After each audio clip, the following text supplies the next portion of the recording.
Boa noite, amigos. Nós estamos em Santa Catarina, Florianópolis, Brasil, 21 de dezembro de 2011. Reunião ao vivo no ICEF, Instituto de Cultura Espírita de Florianópolis. Para a preparação energética do ambiente, eu vou perguntar se o nosso amigo Chico poderia fazer uma rápida mensagem. Isso. Convidar a todos para elevar seus pensamentos, sintonizar com os amigos da espiritualidade que sempre nos amparam e nos inspiram nas nossas reuniões de quarta-feira, pedindo aos mentores da casa e aos amigos da espiritualidade que durante essa reunião irradiem as energias sublimes do Natal a todos os lares, daqueles que nos assistem, que nos acompanham, que sintonizam com as mensagens da doutrina espírita, que aqui estudamos e que analisamos e que buscamos para o nosso crescimento, para o nosso entendimento, para a nossa evolução. Assim seja. Está aberta mais uma reunião de estudos no ICEF. Bem, gente, hoje o tema é completamente livre, no sentido de quem questiona. A resposta obrigatoriamente é dada de acordo com a filosofia, a doutrina espírita. Mas temos algumas questões ali pré-formuladas, enviadas antes, sobre o Natal, etc. Mas queremos lembrar o pessoal da internet que podem levantar questões do seu interesse, quaisquer questões, tá? Não fiquem inteiramente à vontade. Dos presentes também, se alguém desejar colaborar, que é interessante, trazendo algum questionamento, né? A gente está à disposição. Pois não, vamos passar o microfone para o Chico Evangelista. Boa noite, doutor Ricardo. Boa noite. Sempre é um prazer estar aqui participando da reunião de quarta-feira. Bom, a pergunta que eu vou lhe dirigir é referente à época que estamos vivendo, a época do Natal. Pois sabemos que nessa época os corações se harmonizam, se abrem, ficam mais sensíveis às energias de amor, de confraternização. Eu gostaria de ouvir como a espiritualidade aproveita isso ou estimula isso para que o planeta tenha assim um momento de elevação energética. É bem interessante, bem oportuna essa questão, Chico. Realmente é uma época onde as pessoas estão preocupadas em tornar o outro alegre, estão preocupadas em tornar o outro satisfeito, mais feliz, fazer um agrado a alguém, tá? Tem um movimento de pensamento, um movimento de sentimento, portanto, mobilizando energias de frequência mais alta, energias de comprimento de onda menor, energias mais brilhantes, mais claras, mais luminosas, né? São energias de bons pensamentos, né? Pensamentos de carinho. Será que fulana vai ficar contente, vai gostar de ganhar isso de presente? É uma coisa muito simples, mas é um movimento energético que se faz.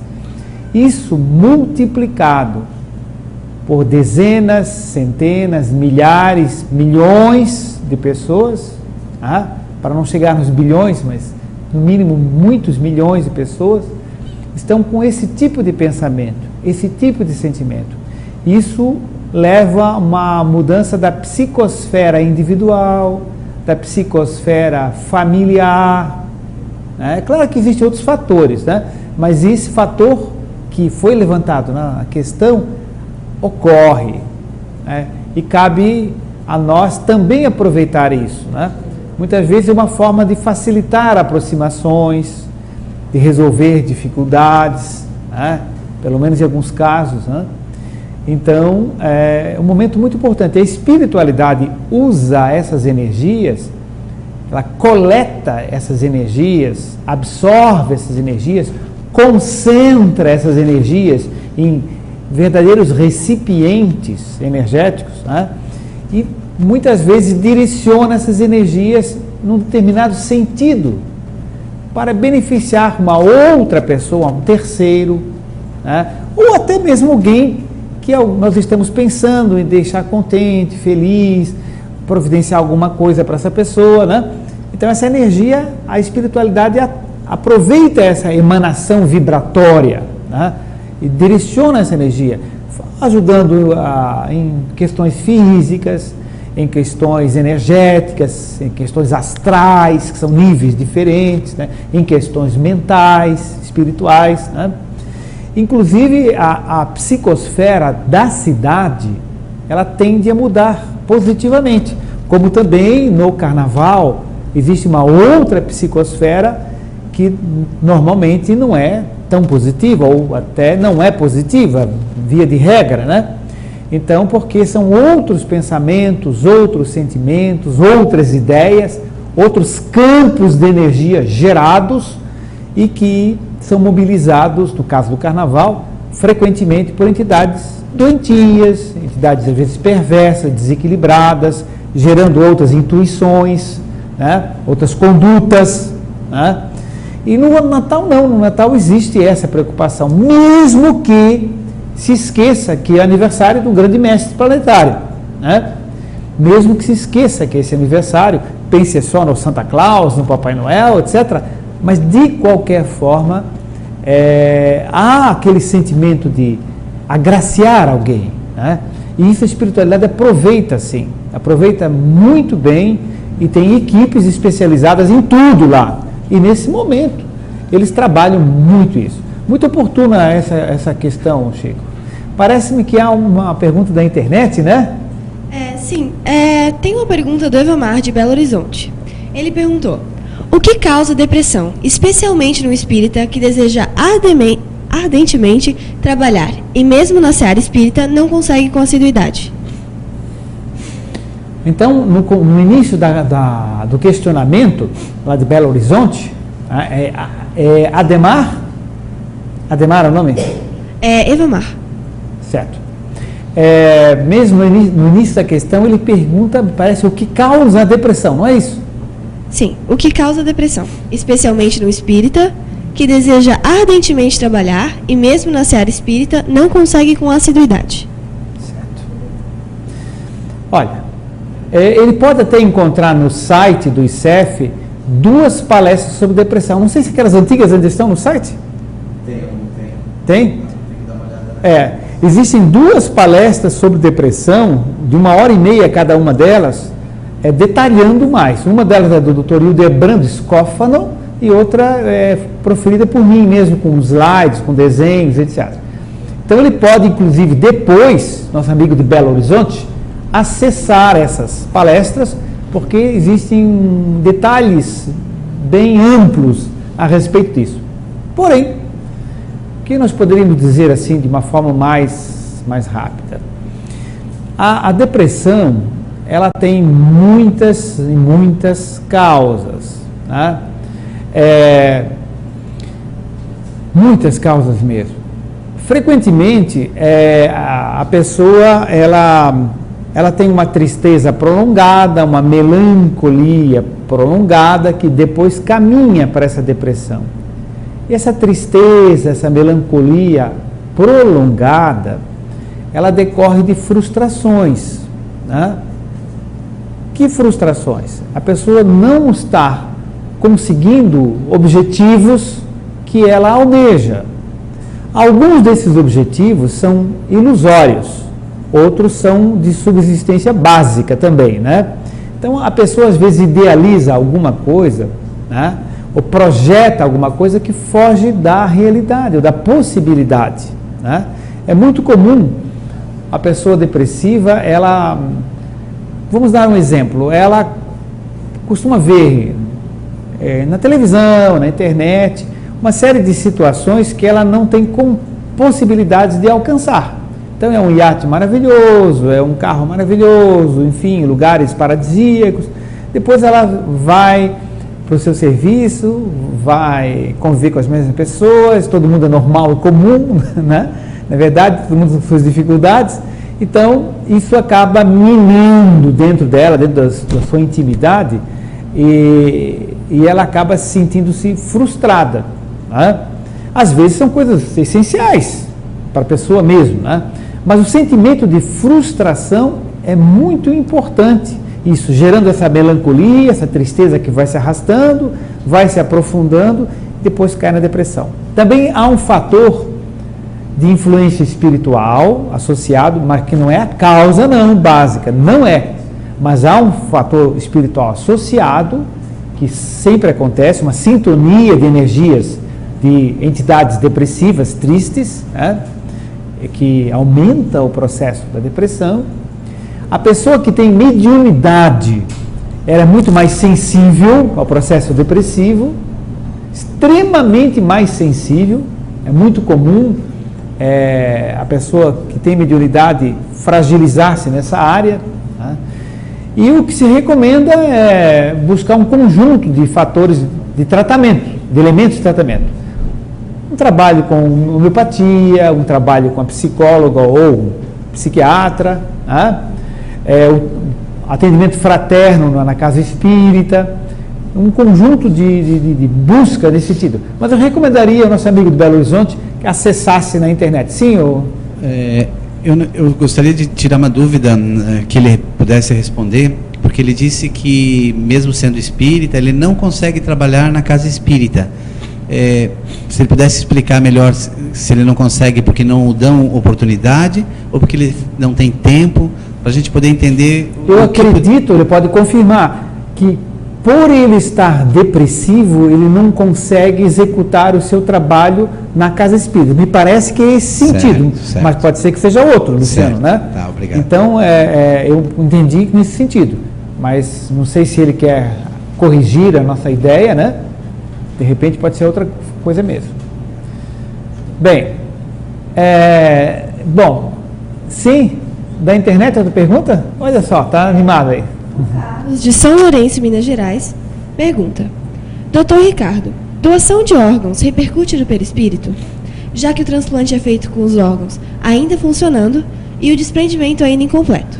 O corpo físico sendo a extensão do perispírito, o que acontece em um afeta o outro? Se as doenças são levadas para o mundo espiritual, por que a lesão provocada pela doação não? Certo. Pois é, Carlos Lopes, de São Lourenço, Minas Gerais. Carlos, o seguinte, eu também até colocaria, quando alguém dos presentes, assim, Helena, o Chico, alguém quiser acrescentar alguma coisa, assim, fiquem à vontade. Francinês, nosso amigo ali também, né? Fiquem à vontade para acrescentar também. Todo mundo que está presente pode participar. Bom, influencia em certas circunstâncias, Carlos Lopes. Em certas circunstâncias. Que circunstâncias são essas? Nós teríamos que analisar todos os componentes que participam do processo da doação de órgãos. Que componentes são esses? Primeiro componente, nós temos que analisar as energias de quem está recebendo o órgão, as energias do receptor. Como que ele está recebendo esse órgão? Portanto, que influência teria sobre ele, né, também? Ele está recebendo esse órgão com alegria, com satisfação, com agradecimento, fazendo uma prece para aquele que doou o órgão, que esteja bem na espiritualidade. Ou ele é um indivíduo de mau caráter, esse que recebeu o órgão, está dizendo, digamos assim, um absurdo, assim, que bom que aquele indivíduo que não valia nada mesmo, morreu, pelo menos, já que não servia para nada, pelo menos me ajudou, aproveitei e recebi esse órgão dele aqui, né? Ou alguma barbaridade daí para baixo, né? Que existem pessoas de todo gênero, de todo tipo, toda formação ética, educacional e tudo mais, né? Então, isso tem influência como quem doa o órgão? Claro que tem. Claro que tem. É uma energia que está sendo emitida. Então, a energia do receptor tem influência. Segundo, a energia do próprio órgão. Esse órgão que foi doado, como é que ele estava impregnado? Essa pessoa viveu 20, 30, 40 anos com aquele órgão ali. O que essa pessoa fazia, pensava e tal? Está impressa essa emoção, esse sentimento no fluido vital, na energia vital daquele coração, por exemplo, daquele olho. Está impregnado. Então, até que tem umas historinhas interessantes, a pessoa recebe um coração de um atleta, era professor de geografia e de repente começou a se interessar por tênis, basquete, vôlei, não sei mais o que, né? Porque são energias que estão ali, não vai mudar a personalidade, claro que não, mas aquela energia tem por um tempo, ainda tem uma influência, se a pessoa sintonizar com ela. Então a energia do órgão também conta, né? Terceiro, conta a energia, o pensamento e o sentimento de quem fez a cirurgia, de quem fez o transplante, da equipe que trabalhou ali. Que bom se eles, antes de fazer a cirurgia, fizesse uma concentração, uma prece, pedisse auxílio aos amigos espirituais, para que fosse um bom trabalho de cirúrgico ali. Ou que tipo de atitude neutra ou outra desequilibrada, enfim. Ou pode ter havido uma grande briga naquele dia entre o médico e a enfermeira, ou os dois colegas que estão fazendo cirurgia, né? Um bateu no carro do outro e um está querendo culpar o outro. Enfim, fantasias à vontade, né? Podemos criar isso. Então, as energias dos pensamentos, sentimentos de quem está fazendo a cirurgia é importante? É importante. Tem influência? Tem influência. Quarto, né? As energias da família do receptor. Né? Que tipo de postura pode estar tendo, né? A família de quem está recebendo o órgão pode estar dizendo o seguinte: eu não me conformo, ele está recebendo o órgão de uma mulher, um coração de uma mulher, onde já se viu, né? Enfim, ou de um muçulmano, ou de um católico, coisa parecida, né? Então, as energias da família, que influência tem? Muita. Né? Agora vem outro lado, as influências da família de quem doou o órgão. Pode não se conformar. Eu não me conformo, meu filho teve que morrer, né, para doar um órgão, né? Essa pessoa agora vai ter um órgão do meu filho, isso não está direito, não admito isso. Como é que aquele coração do meu filho que tanto amava está batendo no coração? Umas loucuras assim, né? Pode acontecer, isso são campos de energia gerados, produzidos, que vão ter repercussões. Isso conta, né? Conta as energias da empresa que transporta o órgão, que acondiciona o órgão, que congela, que faz isso, que leva o caminhonete, que cobra, que vende, que empresta, que paga o funcionário, enfim, tudo isso conta. Essas energias todas contam, né? E depois vem o quê?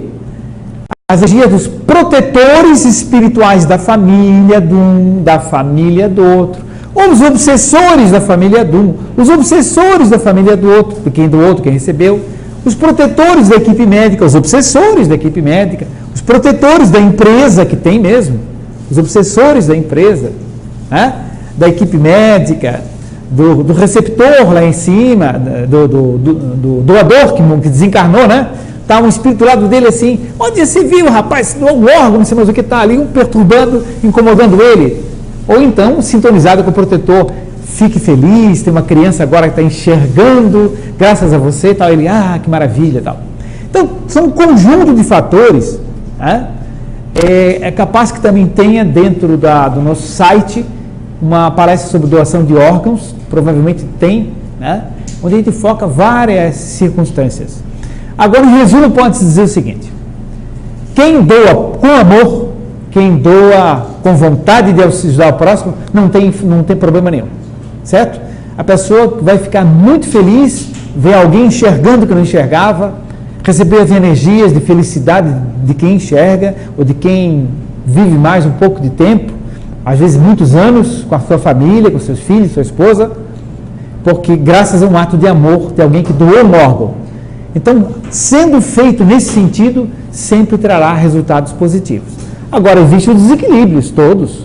Alguém que é assassinado para tirar um órgão para doar, ou alguém, pai ou mãe, que decide doar o órgão do filho e ele disse que não quer ser doador, mas a família desrespeita isso por uma série de motivos, ideológicos, seja o que for, ou financeiros até, e não, vou doar o coração do meu filho, sim.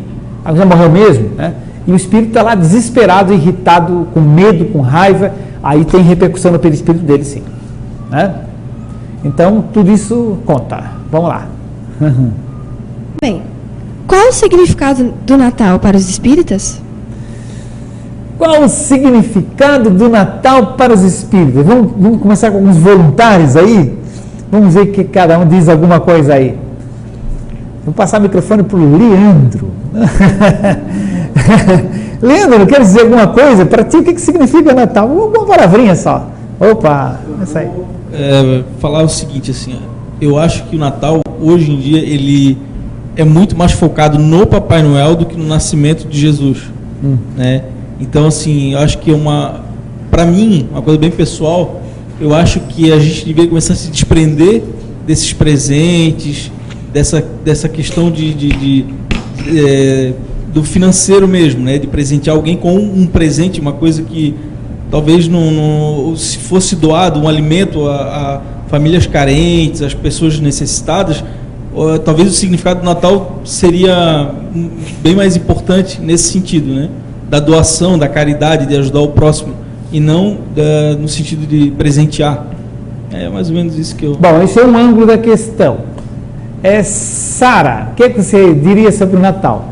Eu lembro que a questão do presente tem aquele aspecto energético que a gente mencionou no começo, mas isso é uma observação interessante que você fez. Tá. Bem, na minha concepção, assim, o Natal, ele, que nem o Leandro falou, hoje em dia ele está muito mais voltado para o Papai Noel, para o presente, do que para o realmente nascimento de Jesus. Eu acho que a gente tinha que ver o Natal mais como uma data espiritual do que uma data, assim, digamos, física, assim, sabe? Como uma data marcada para dar presente. Eu acho que, em geral, o significado principal do Natal é relembrar, assim, é uma época no ano que a gente tem que relembrar o ensinamento de Jesus, não que não tenha, mas praticar a caridade, não só no Natal, mas no ano todo, assim, sabe? E levar esses ensinamentos que a gente usa praticamente só no Natal, pro ano todo também, assim. Acho que devia dar mais importância para esse aspecto que é Jesus, que foi tão importante na vida dele como no seu nascimento. Acho que não tem que lembrar só da data do nascimento dele. Ok. Bom, temos aí duas observações. Alguém gostaria de comentar mais alguma coisa? Então vamos seguir então aqui. Quer comentar, não? Não? Tá bom. Bem, então a pergunta, qual seria o significado do Natal para os espíritas, é isso? É isso, né? Bom, primeiramente é o seguinte. O Natal é uma data simbólica que se escolheu, né, para comemorar o nascimento de Jesus. Para os espíritas é exatamente isso, né? É uma data escolhida que a história trouxe, né, no passado do tempo, e que foi escolhida para comemorar o nascimento de Jesus, que é um grande mestre planetário. Nós tivemos grandes mestres no planeta, Buda, Confúcio, Lao Tse, né? Enfim, Sócrates, e Jesus de todos eles foi o maior mestre, né? Ele é o considerado governador do planeta Terra. Então, trouxe ensinamentos maravilhosos, e é uma data que significa simplesmente a oportunidade de nos lembrarmos desse nascimento, e muito mais do nascimento, como disse ia dizer Denise, como disse a Sara, né? Como disse a minha neta ali, seria meditar sobre o conteúdo do que ele nos deixou, né? Os ensinamentos de amor, de caridade, de tolerância, de compreensão, de perdão, né? Que a gente escuta, lê, mas ninguém pratica, ou pouca gente pratica, né? É muito difícil para cada um de nós assimilar isso com uma certa facilidade, né? É muito bonito a gente dizer, mas a maioria de nós não consegue mesmo, né? E seria muito importante que a gente se esforçasse cada vez mais para atingir essa meta que ele nos mostrou, esse caminho, né? Que é o caminho do amor, resumidamente, né? Então, essa data tem esse significado de a gente meditar sobre isso, meditar sobre esse significado, e também, aproveitando a oportunidade, comemorar-se o aniversário dele, né? Então seria essa a questão. Bem, vamos ver se tem mais alguma questão da internet ou se tem outras questões aí anotadas. qual o significado de Jesus para o Espiritismo? Certo. Qual o significado de Jesus para o Espiritismo? Bem, primeiramente é o seguinte, como nós dissemos, ele é o maior mestre que passou aqui no planeta, né? E deixando bem claro que Jesus não é Deus, né? Deus, ele é cósmico, universal.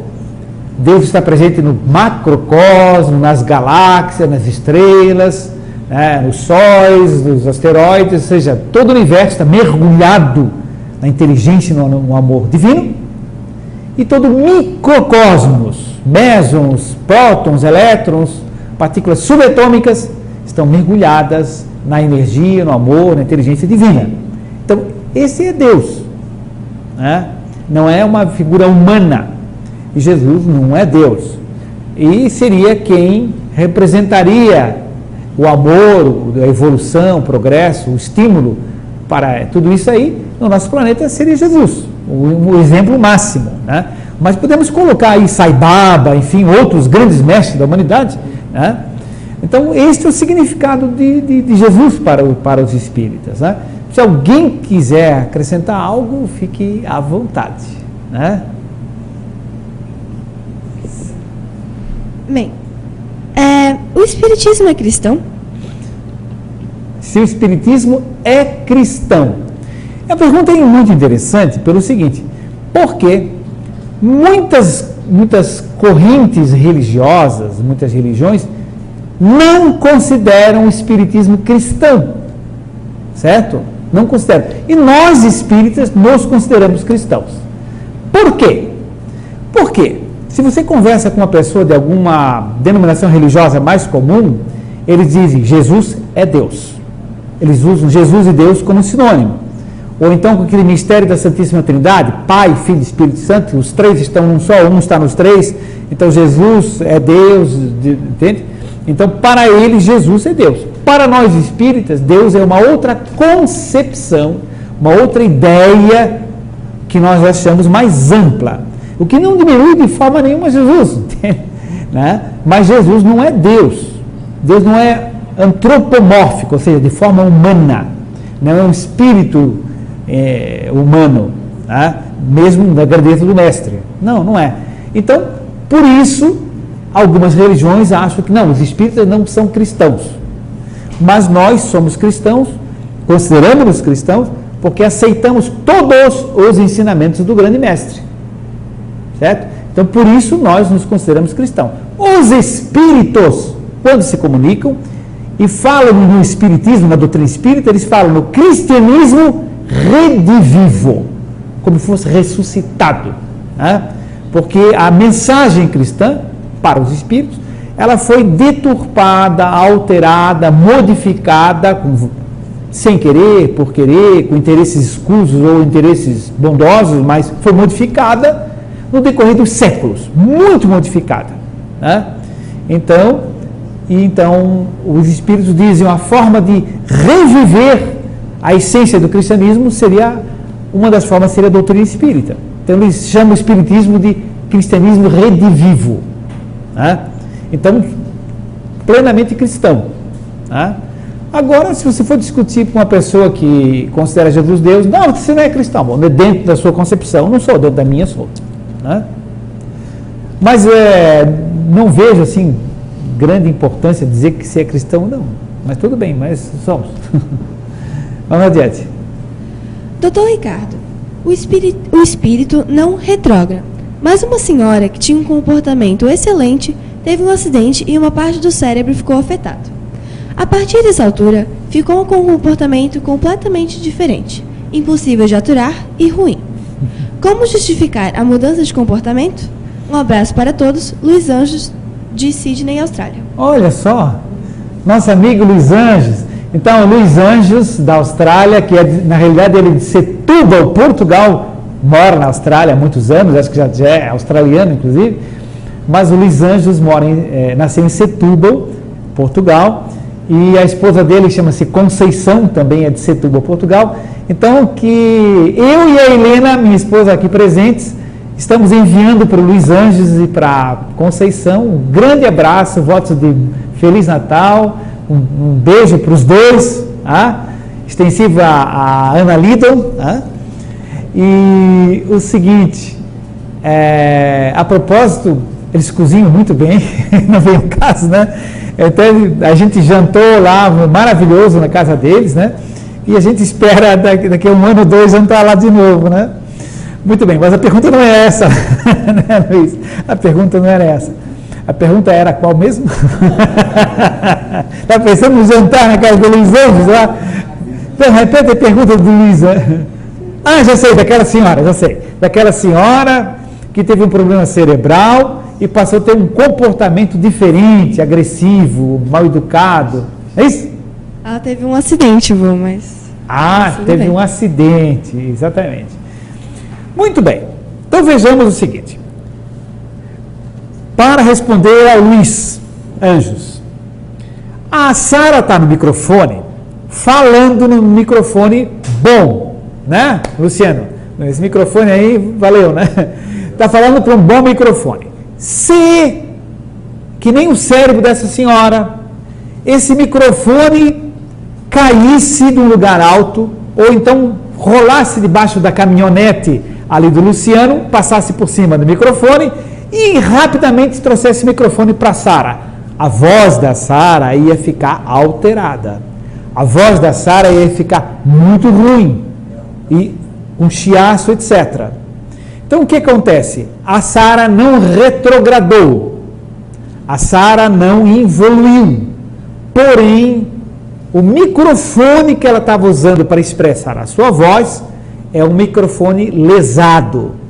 Um cérebro lesado é o microfone do espírito, porque o cérebro não pensa, o cérebro não ama, o cérebro não tem medo, não tem insegurança, não tem rancor, ressentimento, nada disso. Quem tem é o espírito, é a essência, expressa pelo cérebro. Se o microfone está com problema, se o cérebro está em lesões, a expressão é equivocada. Isso, inclusive, Luiz, serve para a expressão de sentimentos. Porque o cérebro não sente, não tem sentimento de amor, mas ele expressa o sentimento. Isso vai expressar equivocadamente. Ele expressa o pensamento equivocadamente. Certo? Além disso, há outro fator ainda. Além da lesão do cérebro, da lesão do microfone, o que acontece é o seguinte, é que brotam lá do fundo do espírito, quando o cérebro está lesado, brotam arquivos de vidas passadas. Então essa senhora, ela tem uma conduta, etc., mas na vida passada era danadinha, era terrívelzinha, hipoteticamente, né? Ela era ou desleixada, ou era malcriada, ou era muito invejosa. Agora não, já superou isso. Porém, está no arquivo dela. E agora, então, com esse cérebro lesado, ela dá passagem anímica do seu própria essência, do seu próprio espírito, e começa a brotar alguma coisa, algum sentimento, algum pensamento, que está no arquivo dela mesmo. E ela passa a expressar isso. Então, ela evoluiu? Não. Ela apenas não está expressando aquilo porque estava com o cérebro equilibrado e estava pensando agora, como mãe, como esposa, atual, vencendo as dificuldades. Mas então com o aparelho lesado começa a vir assim, tem um nome de eletrônica, começa a vir interferências, e essas interferências vêm da essência sua mesmo. Associado a isso, Luiz, existe outro fator que é o processo obsessivo. Né? O que acontece? Acontece que ela estando nessa situação, ela fica mais vulnerável, poderá ficar, nem todo mundo fica mais vulnerável, mas poderá, no caso dela, ficar mais vulnerável, no que mais se expressar essas coisas, entende? E a influência obsessiva interferindo. Então, isso acontece. O que acontece na obsessão? Geralmente, o obsessor nosso não é dessa vida, é de vidas passadas. Enquanto ele acha a pessoa. Quando é que ele acha? Quando eu passo a ter um pensamento de rancor, de não perdoar, disso, aquilo, eu começo a ter aquele pensamento, ele sintoniza com a gente. Ora, se ela está com o cérebro lesado, se ela está dando expressando equivocadamente e também está drenando coisas suas do seu passado, na hora que começa a drenar coisas do passado, é mais fácil sintonizar com o obsessor. Então, resumidamente, Luiz, é isso. Então, não houve involução, não. Houve manifestação de coisas suas, etc. Filha da Denise, Sara. Bem, eu fiquei curiosa agora, lembrei de umas coisas lá, e eu queria saber como que são feitas as cirurgias espirituais, né? Que eu ouvi falar muito da cirurgia espiritual do Nosso Lar. E eu queria saber como é que elas são feitas, como é que isso funciona para melhorar o corpo físico em geral? Através do perispírito? Como é que funciona? Ah, tá certo. Luiz e Conceição, essas que vocês viram falar, é a neta da Helena e minha, viu? A Sara. Parece ela quando ela fala aí, não. Não, pô, mas que coisa! Quero mostrar depois para o Luiz Ângelo da Conceição, minha netinha lá. Depois dá uma providenciada nisso? Tá bom. Muito bem. Bom, então a Sara perguntou essa questão das cirurgias espirituais. Como acontecem, né? Como acontecem. Sara, as cirurgias espirituais, elas são processadas no corpo astral, ou perispírito, certo? Essas são feitas, algumas cirurgias feitas mediúnicas, que não se aconselha, onde o médium recebe uma entidade espiritual, ele corta fisicamente, sangra, tal, costura, enfim, essa conduta não é aconselhada pela Federação Espírita Brasileira, pela nossa federação local e pelos espíritos, assim, de modo geral, evitar esse tipo de conduta, porque envolve questão de higiene, envolve questão de saúde pública, de legislação, de crime, estrutura, exatamente, material adequado, né? E depois isso pode gerar problemas legais muito graves, mas não se aconselha. Bom, tirando isso, a cirurgia ela é feita no perispírito. Os médiuns se concentram, as entidades espirituais atuam sobre eles e eles dão passes, etc., criam um campo energético, e as entidades espirituais, usando o ectoplasma das pessoas presentes, porque com ectoplasma pode se mexer numa caneta, pode se mexer em alguma coisa, né? Com ectoplasma eles podem mexer mais profundamente no perispírito daquela pessoa, certo? E modificando o perispírito, trabalhando as energias ali, há repercussões no corpo físico, certo? De um modo geral é isso. Tem algumas variantes, certo? Às vezes atua diretamente no corpo físico e tal, mas a regra geral é essa, atuar no perispírito do paciente.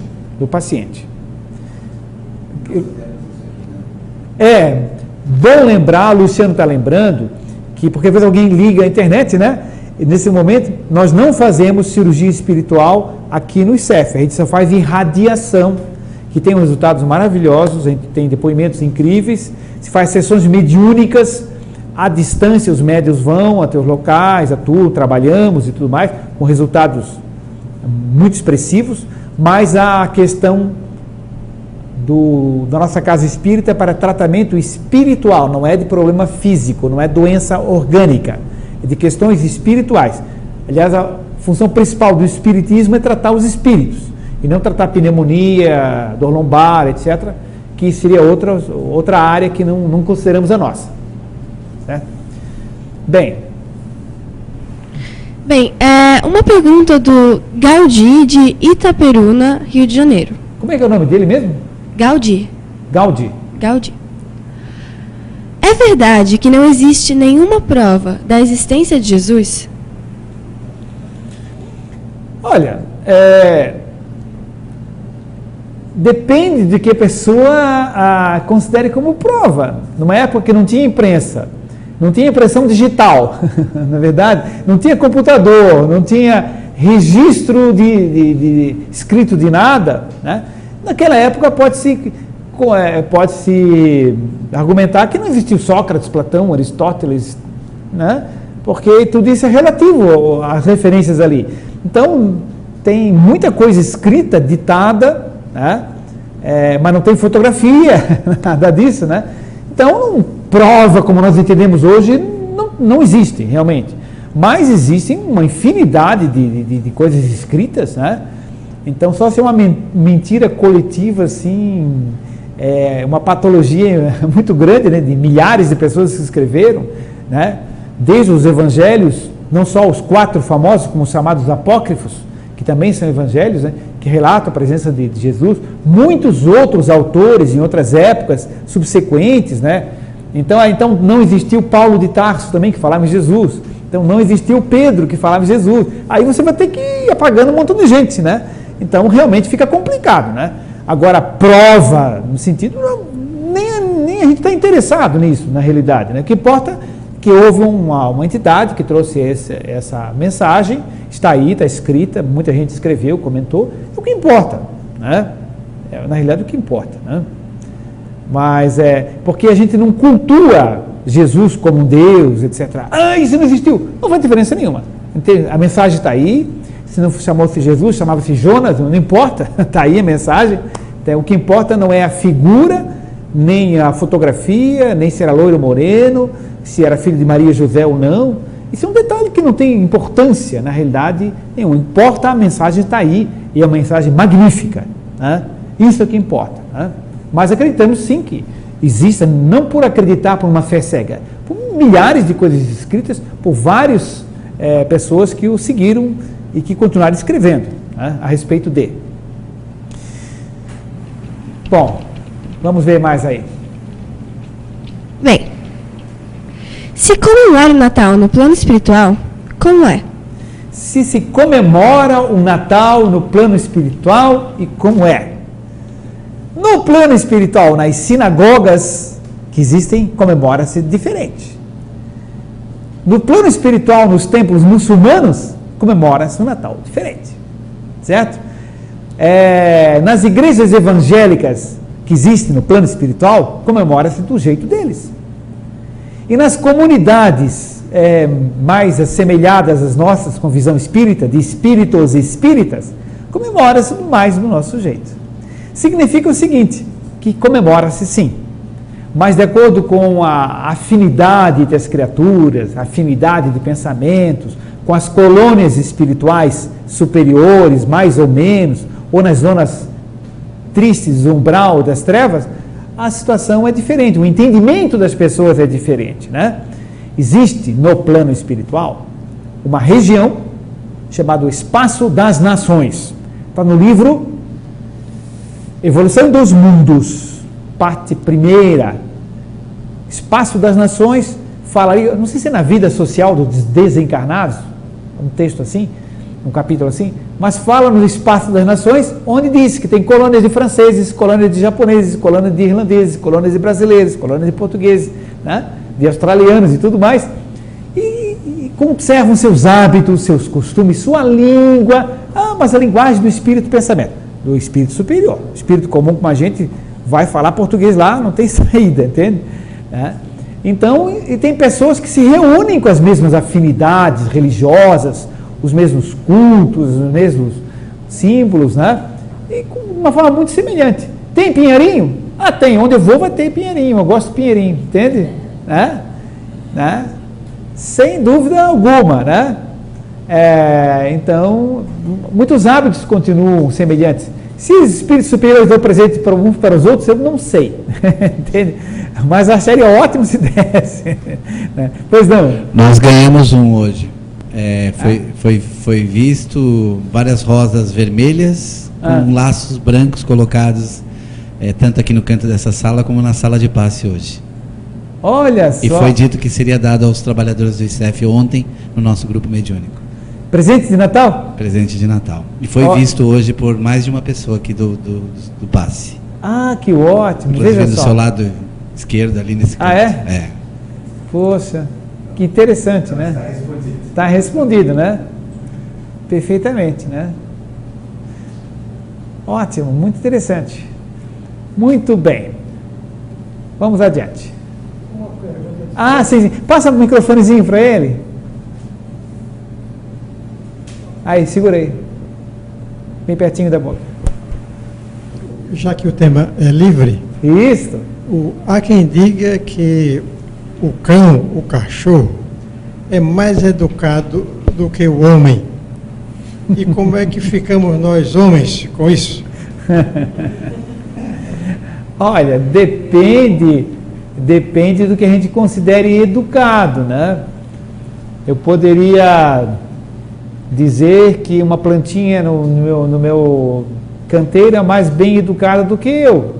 Não incomoda ninguém, está ali quietinha, etc, né?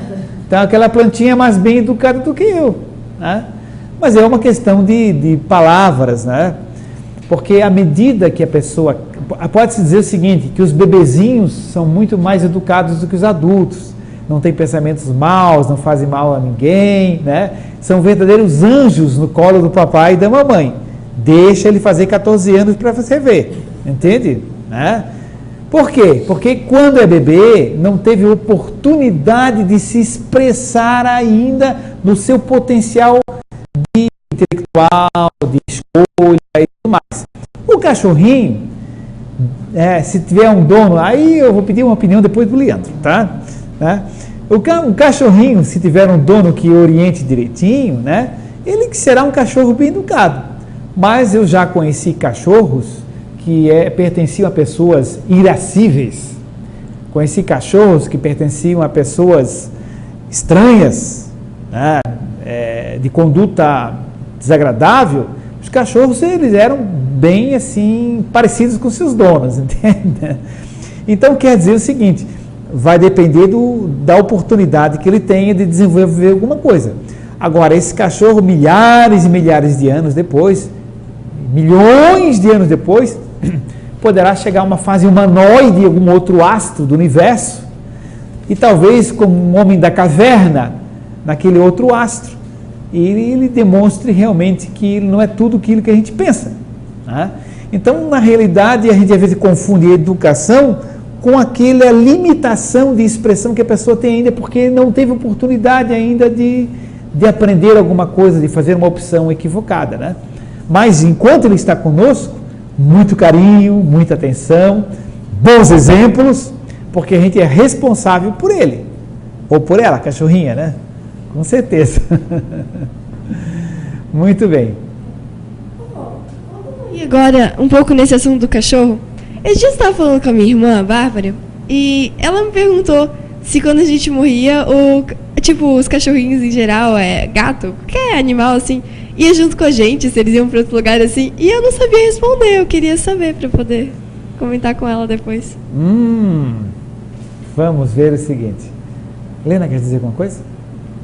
Então vamos lá. Não, eu só me lembrei o seguinte, que com relação ao cachorro educado, né? Isso. E o homem ser menos educado que o cachorro, se nós compararmos algumas pessoas realmente com alguns animais, às vezes eles se equiparam, porque o homem às vezes é tão animalizado, né, que um cão que tenha um lar adequado, um lar calmo, ele se torna. Aparentemente a gente sente que o cão é mais dócil do que alguns seres humanos, com certeza, isso eu acho. Não, isso é verdade, isso é verdade, isso é verdade. Agora, eu concordo perfeitamente com o que ela disse. Agora, para quem está entrando na internet, ela pode ter às vezes uma ideia, né, de que a gente pode estar achando que o cachorro é mais evoluído do que o espírito humano. Não, esse cachorro é mais evoluído do que o homem, mais educado, etc. Não é isso que ela quis dizer, nem que eu quis dizer, né? É porque ele ainda não atingiu aquela evolução de poder expressar, que nem o bebê, né? E ainda não atingiu uma idade de maturidade, de poder fazer opções e tal. Mas com certeza é verdade que às vezes há seres humanos que têm atitudes, né, Helena, muito piores do que alguns cachorros que não teriam aquela atitude, né? Infelizmente. Muito bem, mas a Sara estava levantando a questão de o que acontece com os gatinhos, os cachorrinhos no plano espiritual. Vamos lá. Chico, tem esse microfone aí, não? Vamos juntar alguns dados. O que me parece é que eles muitas vezes nos acompanham e convivem conosco no plano espiritual. Agora, o que também já ouvi, não sei se está correto, é que o processo de retorno deles ao plano físico é mais rápido. O intervalo entre um retorno ao plano físico acaba acontecendo em intervalos mais curtos. Então nós temos duas informações sobre essa questão. Leandro, fala um pouquinho sobre o gatinho e o cachorro, não? Sim. Deixa eu só repetir o que ele falou. Então tá. Então, primeiramente, o Chico colocou o seguinte, que sim, temos notícia de que alguns animaizinhos convivem com os espíritos dos seus donos no plano espiritual. Perfeito. Segunda informação que o Chico colocou, que também está corretíssima, de acordo com a doutrina espírita, é que eles tendem a reencarnar mais rápido. Tá ótimo, pode até voltar ao assunto. Leandro? Então, eu só quero dar um depoimento. Seguinte, eu conheço uma família... De cachorros? Não, perdão. Tem uma conhecida que não mora aqui, mora em São Paulo, e a filha dela, ela desencarnou num acidente de carro. E junto tinha um cachorrinho, né, que ela tinha ganho do pai dela. Na psicografia que ela mandou, e é uma fonte bem séria, né? A gente sempre tem que tomar muito cuidado com as psicografias, mas realmente é de uma fonte muito séria. Bem lembrado, bem lembrado. Ela dá o depoimento que o animalzinho dela continuou com ela no plano durante um tempo, né? Até porque aí ela explicou o porquê. Foi porque, ou talvez por merecimento, no desencarne, para que ela se sentisse realmente viva, né? Ela não se sentisse como, por mais que tenha se desprendido do corpo, foi dada a oportunidade dela receber o animalzinho quando ela acordou no plano espiritual, né? E a informação que veio foi que para que ela não se sentisse triste, não, né? Só que ele teria um tempo junto a ela e logo em seguida ele teria que reencarnar. É só um depoimento. Bem interessante isso, Leandro. Bom, realmente os animais, eles tendem a reencarnar mais rápido porque o perispírito deles, o corpo espiritual deles, ele tem vibração mais lenta. As moléculas que compõem o corpo espiritual dos animaizinhos, elas têm a vibração mais lenta, porque ele é mais simples. Vibrando mais lentamente, gasta mais energia, entra em sonolência mais rápido, em torpor mental, e isso faz com que seja encaminhado para a reencarnação mais rapidamente.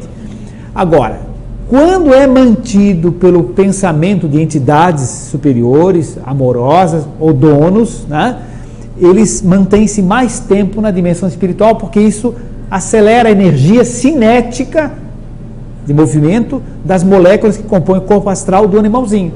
Certo? Então, é material de energia que recebe. Amor, certo? Tá? Cuidado e tal. Então, sim, é verdade. Isso que o Leandro falou é extremamente interessante. Então, existe circunstância que os espíritos trabalham para manter, por uma finalidade positiva, construtiva, o animalzinho mais tempo lá.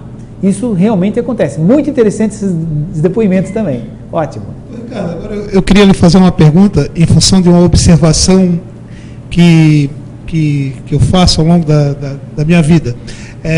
Lá na minha casa nós sempre tivemos muito cachorro, né? Então nós realmente somos uma família que gostamos de ter cachorro, né? E sempre o que a gente percebe, independente de raças mais ditas, mais perigosas ou não tal, os nossos cachorros sempre são muito dóceis, são sempre criados com muito carinho, muito amor, tal, e são sempre muito bondosos, muito tranquilos. Agora acontece um fato, em alguns momentos que a gente tem, ao longo da vida como todos, assim, um momento de mais dificuldade, de mais crise, volta e meia se perde um cachorrinho. Sim. Então, eu particularmente, até antes de começar a frequentar a casa espírita, eu olhava aquilo como quase que um ato de amor supremo do animal em relação à família. Que depois que acontecia aquela passagem, parece que as coisas finalmente se harmonizavam e a dificuldade que a gente estava vivenciando era superada. Eu sempre tive essa impressão ao longo da vida, entende? Porque isso é quando as coisas estão muito desarmonizadas, que a gente está numa dificuldade, com algum problema, seja de que na natureza for. Graças a Deus a gente tem uma família constituída há mais de 30 anos, né? Um casamento muito bom, tal, graças a Deus, muito iluminado. Mas sempre que a gente teve alguma dificuldade muito séria, tal, por uma razão que eu não sei explicar, parece que algum animalzinho nosso sentiu aquela energia que estava próxima de nós e meio que levou. Tem algum registro nesse sentido? É uma observação pessoal que agora me voltou à mente. Assim, né? Existem animaizinhos que são mais sensíveis, né? Existem animaizinhos que são mais sensíveis. Lembra que eles falaram da diferença dos nossos cachorrinhos? Não? Não? Tá bom. É que nós tivemos vários animaizinhos. Ainda temos alguns em casa, né? Mas, em termos de cachorro, nós tínhamos, agora recentemente, nós tínhamos um casal de Akita. Quem viu aquele filme Sempre ao Seu Lado, com Richard Gere, quem não viu, veja, que o filme é belíssimo, né? Sempre ao Seu Lado. Nós tínhamos um casal de Akita. Né? E era o Duque, que era o macho, e a Haruma, nome que meu filho deu, né? Paciência. Tá? A Haruma, que era a fêmea, a Akita. Pois a Haruma tem uma sensibilidade paranormal muito específica. Não estou dizendo que a Haruma era médium, não disse isso, hein? Mas ela tem uma sensibilidade paranormal bem pronunciada. Então, quando havia algum probleminha em casa, etc., muita gente, enfim, coisas que acontecem, a Haruma ficava completamente diferente, entende? Então, era bem notório, a ponto de ela parar, olhar para um lugar que não tinha, entre aspas, ninguém, ficava latindo, né? Como dizendo, tem ali alguma coisa, né? Que pode ser forma de pensamento, pode ser energias, pode ser presença de entidade espiritual também. O Duque nunca, para ele nunca nada, ele é tranquilo, dócil, amoroso, mas também não vê nada, não sente nada dessa área energética, assim, entende? Então, ela já desencarnou, já foi vista aqui no grupo mediúnico, em 2 grupos diferentes, ela foi vista, né? Foi vista lá em casa, inclusive, durante um tempo, né? Depois de desencarnar também, e ela tinha essa sensibilidade. Então, tem animais que têm, Chico, realmente um pouco de sensibilidade, e quem tem sensibilidade capta energia, sente energia, sim, isso pode acontecer, né? Os detalhes da situação a gente não pode, evidentemente, aquilatar ou afirmar, né? Mas podemos dizer que eles têm sensibilidade.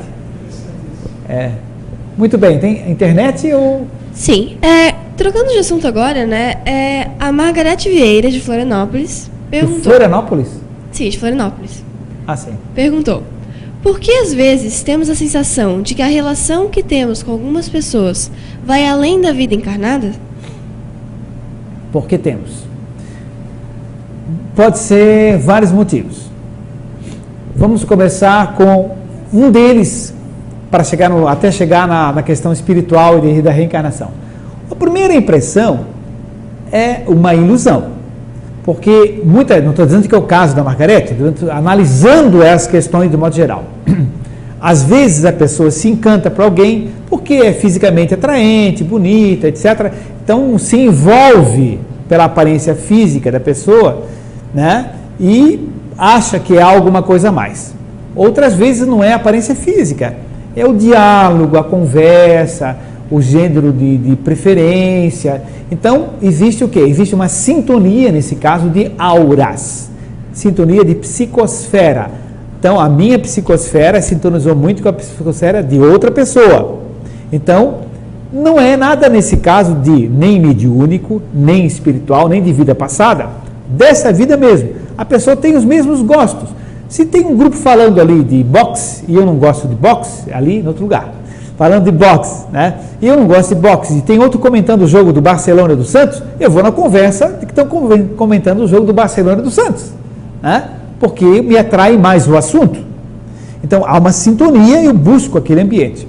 Então, às vezes, a gente sintoniza com a psicosfera de outra pessoa pelo gênero, pela expressão, pelo tipo de conversa, tipo de assunto, e às vezes tem aquela sensação de que conhece há muito tempo. Às vezes não é nada de muito tempo, é simplesmente semelhança de energias, atrações de gostos, sintonia de auras.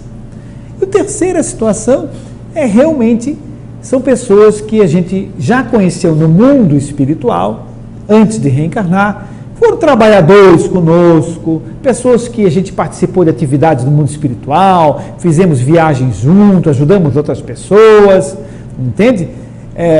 E conheceu lá no mundo espiritual através de trabalhos importantes. Outra situação ainda, quarta, quinta, não sei, é que nós a conhecemos de vidas passadas. Tá? Então, quando a gente se reencontra, tem aquele fluxo de energia fácil ou difícil. Olha para a pessoa e diz, meu Deus, eu não posso ver essa pessoa, me causa uma dificuldade. Pode ser sintonia de aura, não sintonia de aura, né? Porque o cara só gosta de coisa violenta, eu não suporto, e assim por diante. A maneira dele falar, não consigo ouvir, enfim, então é uma coisa dessa vida mesmo. Mas pode ser também do plano espiritual e pode ser também de uma vida anterior, né? Então são essas explicações que existem. Vamos adiante? Bem, o que podemos dizer da figura do Papai Noel? O que podemos dizer da figura do Papai Noel? Muito interessante. Muito interessante. Bem, nós vemos o Papai Noel como uma figura lúdica, como uma figura de brinquedo, uma figura de prazer, uma figura infantil.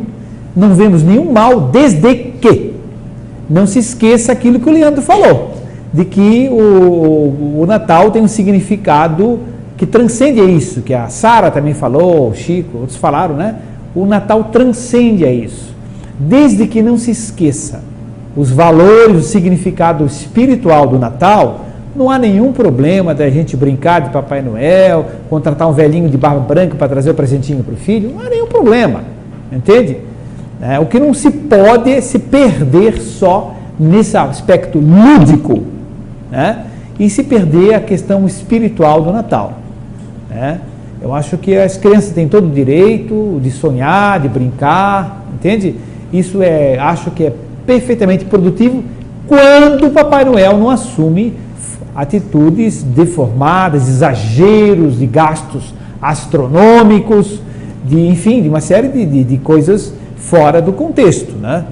Então, mas preservando o aspecto lúdico, o aspecto da respeitabilidade, o aspecto do Papai Noel bondoso, amoroso, que dá bons conselhos. Papai Noel pode deixar bilhetinhos com poesias muito lindas, Papai Noel pode deixar mensagens falando de Jesus, Papai Noel pode fazer coisas maravilhosas, é um veículo de acesso às crianças que pode e deve ser usado, né? Apenas isso, né?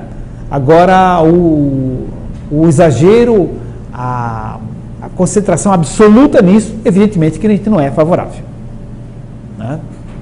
Acho que isso resume a nossa posição do Papai Noel. Acho que voltando um pouco à figura do Papai Noel, assim, é legal acrescentar também que tem que ver, acho que até participar mais, assim, com as crianças, que nem tu falou, assim, ajudar realmente, assim, com o Papai Noel, a figura do Papai Noel propriamente dito, ajudar as crianças a entender melhor o significado real do Natal, né? Ao invés de ficar naquele negócio tipo, Papai Noel só traz presente, não sei das quantas, vem no trenó. Tem que mostrar isso e tal, faz parte da história, mas acho que realmente devia se usar mais hoje em dia como recurso de evangelização pode das crianças. Acho que era bem interessante. Sim, assim. sim, uma forma de acesso, né? Sim. Forma de acesso, com certeza, em resumo é isso.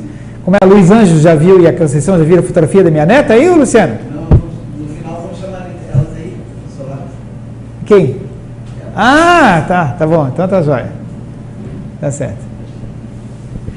Bem, o Milton perguntou assim. Bobão, né? Não falou de onde que é, mas, bem. Seria sobre o comportamento, no caso do espírita, agora no Natal, onde muitos levam o Papai Noel quando, por exemplo, fazem uma visita fraterna para pessoas carentes. Não seria nossa responsabilidade enfatizar o Natal como representativo da presença de Jesus entre nós, o espírito da fraternidade e amor, o que muitos fazem nessa época? Pois olha, a gente não está assim interessado na minha visão, do que eu entendo da doutrina espírita, no culto da personalidade, da pessoa de Jesus, mas sim na questão do ensinamento de amor que ele passou, certo? Existem muitas formas de se entender diferente, né? Onde as pessoas, elas ficam... Tem uma frase do Evangelho que Jesus diz o seguinte: não são os que dizem Senhor, Senhor, que vão entrar no reino dos céus. Quer dizer, não interessa a forma física, não interessa a coisa exterior, importa se a pessoa estiver ali, porque se a pessoa estiver ali ajudando alguém, visitando um carente, visitando um hospital, e pode citar, entende? A comemoração do nascimento do Mestre. Eu acho que isso é importante, mas também também, se a pessoa fixar também só nisso, assim, está fazendo isso porque ele quer ganhar o reino dos céus, porque dia de nasceu Jesus, então ele está vindo aqui no hospital. Entende? Pode ser interpretado de várias formas também. Ainda há pouquinho a Sara falou, o Natal deve ser todo dia, então, nesse sentido. Né? Não há nenhum problema de se comemorar o Natal, acho ótimo que se comemore, mobiliza as energias e tal. Mas não há nenhum problema de a gente trazer o Papai Noel também, desde que se preserve a mensagem.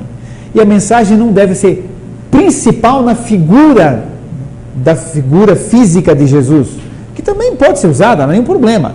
Na minha casa tem um presépiozinho, acho legal, não é nenhum problema, entende? Mas muito mais importante do que isso é o sentido espiritual de que Jesus passou, né? Porque senão ficam que nem algumas denominações e outras correntes aí, né? E Senhor, Jesus, esse carro é de Jesus, não sei mais o que, esse bar é de Jesus, eu venci, não sei o que, porque Jesus fez a prova por mim. Está cheio de escrito um montão de coisa, né? Não faz sentido isso, né? Então é o sentido mais profundo que deve estar ligado, né? E não há nada contra o Papai Noel, eu acho muito lindo. Né? Bem, continuando agora um pouco na figura de Jesus, Jesus é um espírito puro? Ou seja, tipo, ele não evolui mais ou continua evoluindo ainda? Bem, é uma questão bem interessante. Essa questão, inclusive, foi feita no site do ICEF, né? Lá no lista de estudos, o item à direita, né? Tem vários subitens. Foi feita essa pergunta, inclusive, né? Foi até feito pela Margarete de Juiz de Fora, outra Margarete de Minas Gerais, né? Que ela estava assistindo uma palestra e fez um comentário e houve uma certa dúvida lá dos presentes, né? E batemos um papo muito bom ali, né, Luciano? Sobre essa questão. Bem, quanto mais evoluído é o espírito, maior a velocidade da sua evolução. Então não há um ponto final. O espírito é puro, então ele não evolui mais. Não, isso não existe, né? O que é perfeito, que tem todo o conhecimento do universo e todo o amor do universo, é Deus. Então Jesus é um espírito puro no sentido que para nós é uma diferença inimaginável. Mas todo ser do universo evolui sem exceção, exceto Deus, que não é um ser, ele é o ser, né? Então, é claro que essa evolução é uma velocidade imensa, incalculável para nós. Mas não é que chegou a um ponto e não evolui mais. Até, eu gosto de usar o seguinte exemplo, até matematicamente se diz que não existe fim de nada, né? Não existe o ponto final, o número maior, sempre há um número a mais, algo mais a acrescentar, uma grandeza a mais a somar, um bem mais a fazer, um conhecimento maior de algum canto do universo, de alguma outra galáxia, etc. Então, sem dúvida, Jesus também evolui como qualquer outro espírito luminoso ou puro, dito puro para nós, né? Pode não renascer aqui na Terra, mas a evolução é infinita. Faltam poucos minutinhos para encerrar a reunião. Não sei se da internet há alguma questão, ou algum comentário que alguém queira fazer. Bem, eu tinha feito uma pergunta assim para mim mesma. Esses dias eu parei para pensar, e voltando um pouco naquele assunto dos espíritos de outro planeta que vem aqui reencarnar na Terra para acelerar um pouco o processo de evolução, assim, eu fiquei pensando assim, seria possível a gente dizer que Jesus é meio que um alienígena, entre aspas, né? Que veio acelerar o processo realmente na Terra, assim, tipo, meio lógico que ele seja de outro planeta, ou ele pode ter evoluído aqui na Terra? Essa do alienígena está muito bom. Tá, vem cá, senta aqui do lado do vô aqui, que nós vamos responder isso aqui. Tá bom. Bem, então é o seguinte, a questão que a Sara levantou é se Jesus seria de um outro planeta, se seria um alienígena, né? Ou seja, é basicamente essa questão, né? Sim, basicamente. Basicamente assim, tipo, não alienígena em si, mas um espírito de outro planeta, evoluído em outro planeta, com experiências diferentes. Nesse sentido, em outra dimensão, sei lá, como é que fala? Não, sem dúvida. Quando o planeta Terra estava em formação, Emmanuel via Chico Xavier, no livro A Caminho da Luz, A Caminho da Luz, diz que o Mestre Jesus estava vendo o planeta se estruturando E os outros entidades espirituais estavam dizendo a ele que ele seria o responsável para o encaminhamento, para o processo evolutivo do planeta Terra. Ora, nós sabemos que os espíritos são criados simples e ignorantes, todos os espíritos do universo. Então, para ele chegar a esse nível, sem dúvida ele era alienígena, certo? Ele era um extraterrestre, ou seja, ele passou a sua evolução em muitos outros orbes do universo, até chegar a esse nível evolutivo que já tinha no começo da formação do planeta. Pelo menos é a opinião do Emmanuel, é a informação que o Emmanuel passou via Chico Xavier. Mas, sem dúvida, ele evoluiu em outros astros mesmo, tá? Sim.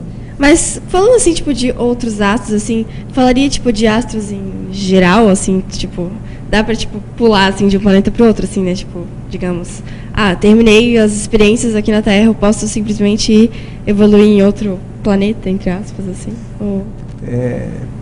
Pode ter entre as aspas, não há problema. Sim. Sim, sem dúvida. Sem dúvida. Olha, o espírito do Mozart, compositor, segundo a revista espírita, Revue Spirit, do Kardec, diz que Mozart se encontra evoluindo atualmente em Júpiter. Sério? Sério? Que massa. Então, é perfeitamente possível isso, né? A pergunta 55 do Livro dos Espíritos, o vô não sabe tudo de cor não, só algumas, sabe? Na pergunta 55 do Livro dos Espíritos diz: todos os globos do universo são habitados, todos. Inclusive Sol, Lua, etc. Com gente diferente, tá? Mas então é isso. Bom, então nosso grande abraço aí para a Austrália, para o Luiz Anjos, para a Conceição, para todos os amigos de outros países e cidades também que estão acompanhando com a gente. Luciana? Só pode avisar que semana que vem nós não vamos transmitir, né? E na outra semana volta ao normal, né? Sim, já está saindo o que você está falando aí? Já está? Não? Certo, o Luciano está lembrando que dia 28, a próxima quarta-feira, não teremos reunião. Teremos umas férias de uma semana, né? Depois continuaremos. Continuam as atividades, passe, radiação, grupos mediúnicos, grupos de estudo. Bom, grupos mediúnicos continuam normalmente na casa. Só no dia 28 o pessoal vai fazer esse intervalozinho, mas tem as reuniões gravadas anteriores que o pessoal pode acessar, não é, Luciano?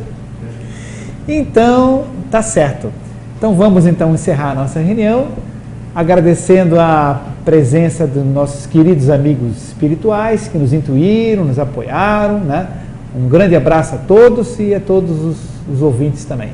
Que Mestre Jesus, que nesse comemora aniversário agora, escolhido no dia 25 de dezembro, possa iluminar o planeta e a cada um de nós e a cada um do nosso lar. Assim seja, encerrada a reunião. Que assim seja. Ah, é?